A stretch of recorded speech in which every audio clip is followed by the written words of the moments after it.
ሳሚ ሉሲን ወደ ክፍለ ሀገር አያቷን ሽማግሌ እንደሚልኩ እንድትነግራት ወደ ክፍለ ሀገር ይልካታል።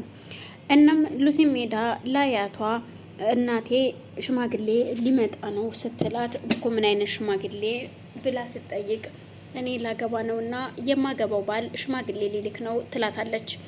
በዛን ሰዓት እስኪ ስትል እጇ ላይ ቀለበት ታያለች አያትየዋ።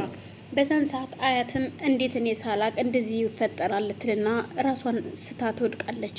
ሉሲም ትደነግጥና በዛን ሰዓት አያቴ ምንድነው ምን ሆነሽ ነው? አረ ይሄ እኮ ጅስ ፕሮሚስ ነው የተደራረግ ነው እንጂ ትክክለኛ ቀለበት አይደለም አያቴ ስትል ለአያቷ ትነግራትና አያቷም ራሷን ከሳተችበት ከነቃች በኋላ ምን አይነት ሽማግሌ ነው የምትልኪው? ምን አይነት ነው ባልየውስ? ብለው ጥያቄም አላቀረቡላትም። እናም በፍጹም ከኔ ምርጫና ከኔ ሀሳብ መውጣት የለብሽም። እኔ አንቺን የምድርሽ እዚህ ከሀገሬ ላይ ነው። ራሴ ያዘጋጀውልሽ ባላልና ከዚህ ሌላ ሽማግሌ አልቀበልም ይሏታል። አያቷን ብትለምናትም በፍጹም እኔ ካሰብኩልሽና ካመጣውልሽ ከመረጥኩልሽ ውጭ አሻፈሬን ብለሽ ከሄድሽ ሁለተኛ ዙረሽ እንደማታየኝ ነው የምነግርሽ ትላታለች። በዛን ሰዓት ሉሲም ለሳሚ ትደውልና አያቷ እንደማይቀበሉና እንደማትፈቅድለት ትነግረዋለች። እናስ ምን አሰብሽ ታዲያ ሲል አላቅም ምን እንደማድረግ እንዳለብኝ ሳሚ እባክህን እኔ እንጃ ምን ማድረግ እንዳለብኝ ትለዋለች። እኮ ምን አይነት ሰው ነው የተዘጋጀልሽ ግን ብለው ሲጠይቃት ሳሚም የተዘጋጀልኝ ሰውማ እዚህ ሀገር በጣም ተፈሪና ያለው ሀብታም ሰው ነው፣ የአካባቢው ሰው የሚፈራው ጉልበተኛ ነው የሚባል ነገር ነው። እኔ እርግጥ በደንብ አላቀውም ሰውየውን ትላዋለች። ሳሚ ደግሞ ከሉሲ ተለይቶ መኖር እንደማይችል በጣም እንዳፈቀራትና ራሴን እኔ ካንቺ ተለይቼ መኖር አልችልም ይላታል።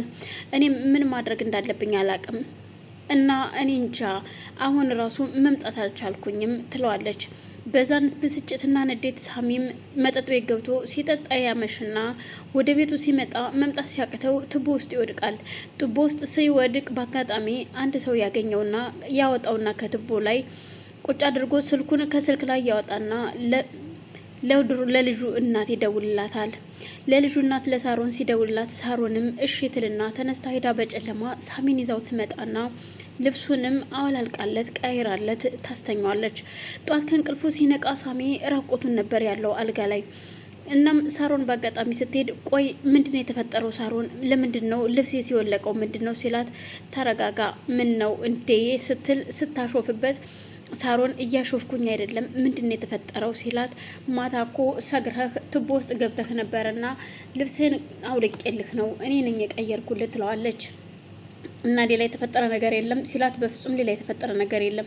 ምን ነው እንዴ ሳሚ የዚህን ያክል ብቀልድም እንደው እኔን እንደምን አየኸኝ? የአብሮ አደጌ የጓደኛ የእጮኛ እኮ ነህ። ስለዚህ ሌላ ምን ታስባለህ? ትለዋለች።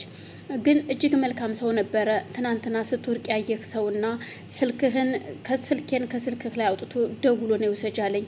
ሌባ ቢሆን ኑሮ ንብረትህን ወስዶ አንተንም እዛው ቱቦ ውስጥ አሳድሮ ጧት ራስ ስትነቃ ነበር ከቱቦ ውስጥ መውጣት የምትችለው። ግን መልካም ሰው ስለሆነ ከዛ ቱቦ ወጣ። ግን ቆይ ምንድነው የሆንከው ስትለው እባክሽን ሉሲ እንደማትፈልገኝና ማለትም እሷ ሳትሆን አያቷ እንደማይፈልጉ ለሌላ እንደሚድሯት ሲነግሯት እሷ ደውላ ስትነግረኝ ነው መጠጥ በፍስጭት የጠጣሁትኝና የሰከርኩት ይላታል። እናም እንደዚህ መሆኑ ተገቢ ነው፣ ለማንኛውም ራስህን እንደዚህ አታድርግ ትለዋለች። በዛን መሀል ሩቤልና ሱራፌል ይገናኙና ስለ ቤዛ ያወራሉ። እሺ አሁን ቆይ እባክህን ሮቤል አንድ ነገር እንነጋገር ሲለው ሱራፌል አሁን እኔ ነኝ እማናገር የምችለው፣ ሁላችሁም በቁጥጥር ስር እየገባችሁ ነው። ስለዚህ አንድ ነገር ልንገርህ፣ እኔ እናንተ አብረን መስራት አለብን ይለዋል። እኮ ምንድነው መስራት ያለብን? ቆይ ቤዛ የት ነው ያለችው ሲለው እኔ እውነታውን ልንገርህ ቤዛን እኔ አግኝቻታለሁ። እኔ የምሰራበት ሆስፒታል ውስጥ ነው ያለችው። እንደው ሞታ ነበረ፣ ያው ኮማ ውስጥ ነበረች። አሁን ግን ደህና ነች። መግደል ብፈልግ ኑሮ እኔ ወደው ገድያት ነበር፣ ግን እፈልጋታለሁ፣ በህይወት እንድትድን እፈልጋለሁኝ።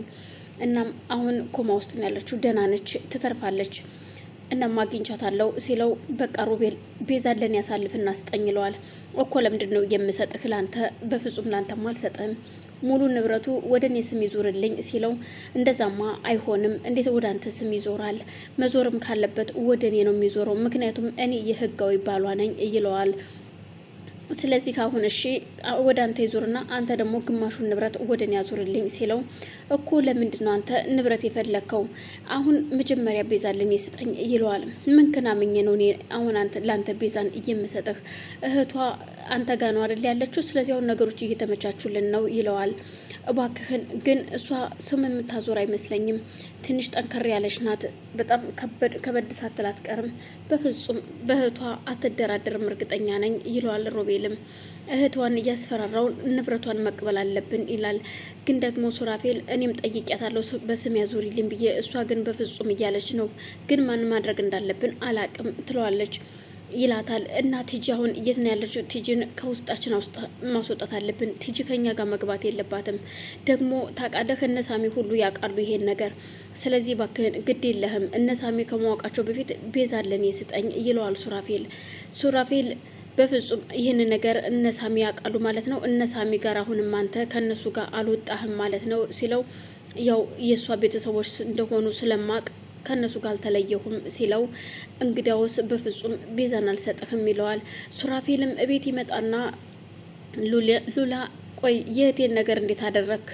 አላገኘሃትም ወይ ሲለው፣ እህትሽ ደህና ነች፣ ያው ዶክተር ሮቤል እንዳገኛትና ደህና እንደሆነች ኮማ ውስጥ እንደሆነች ነግሮኛል። ከባድ የመኪና አደጋ ደርሶባታል አለኝ ሲል እሷ በጣም ትደነግጣለች። ወይኔ እህቴ፣ እሺ አክስትሽስ? አክስቴ በጣም ችግር ላይ ነኝ። ስንት ቀኗ ዳልሲስ አላደረገችም፣ መታከም አለባት ግን አልቻል